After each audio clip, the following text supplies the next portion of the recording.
Some time ago, my wife sent me this very interesting article by Business Tech, I think published on the 5th of August 2023.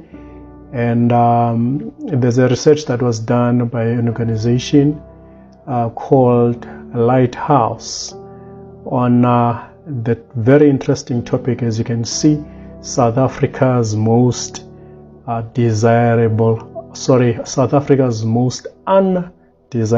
province. Now take a guess which province top the list as per this article. Well, those that are coming from the Eastern Cape, like myself, that is the home of the legends. Let us all gather here.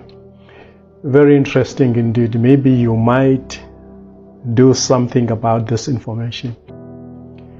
According to Lightstone, yes, it's Lightstone, not Lighthouse, I beg your pardon,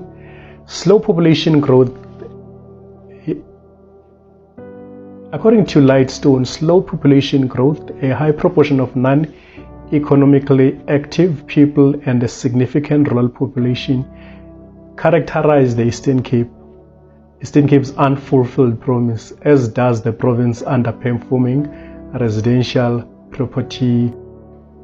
Article continues to say that Eastern Cape's contribution to the total national GDP has been on a sliding decline since 2011 as the province's highest level of unemployment. Manufacturing is the largest economic sector, followed by construction and the relatively little mining activity. Before I come to the Eastern Cape's contribution to the national GDP, I want to come to this point where it points out a high proportion of non-economically active people. You will remember that Eastern Cape forms, or rather is formed by two major former homelands, that is former Transkei, former Ciskei. Additionally, from that you include the Republic, that is Queenstown, Grahamstown, Port Elizabeth, King Williamstown, and also East London.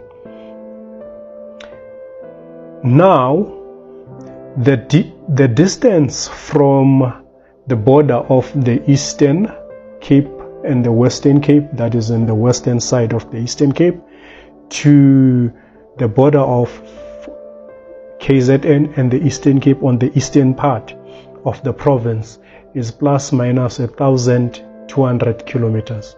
So it's a very, very, very big province.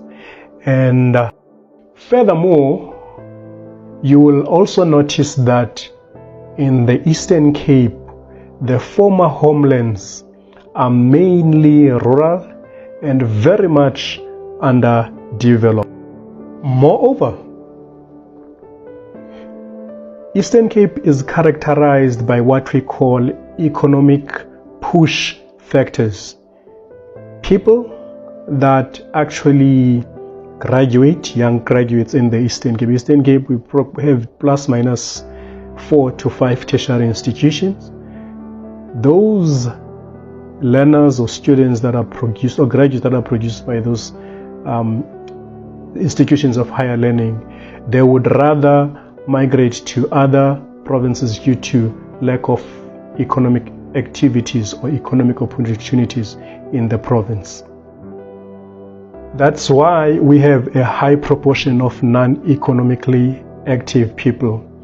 50% of the Eastern Cape population consists of grannies and grandpas, and also grandchildren that have been left behind by their parents going to other provinces like Western Cape, KZN, and Gauteng province seeking economic opportunities. That's the reason why. You'll also notice on the chart that Eastern Cape's GDP since 2010 has been on the sliding scale. In 2010, for an example, it was around 8.2% contribution to the national GDP as a province, and to date, that is 2023, that 2022-2023, it's about 7.8%. So we are on the sliding scale, which means the things are not getting better. They are actually becoming worse in the province. I hope the Premier is listening. The article goes on to say that Eastern Cape is one of the poorer provinces, with nearly 80% of the population living in areas where the average income is under 12,000 rand per household per month.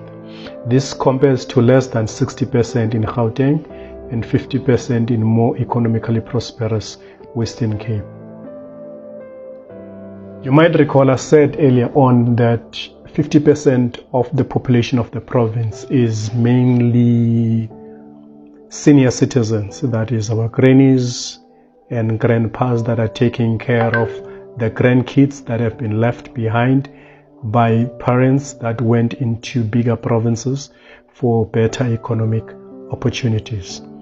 That's what we call economic push factors. Let me add another 2 cents. You'll remember that South Africa has actually developed to become one of the so-called welfare state.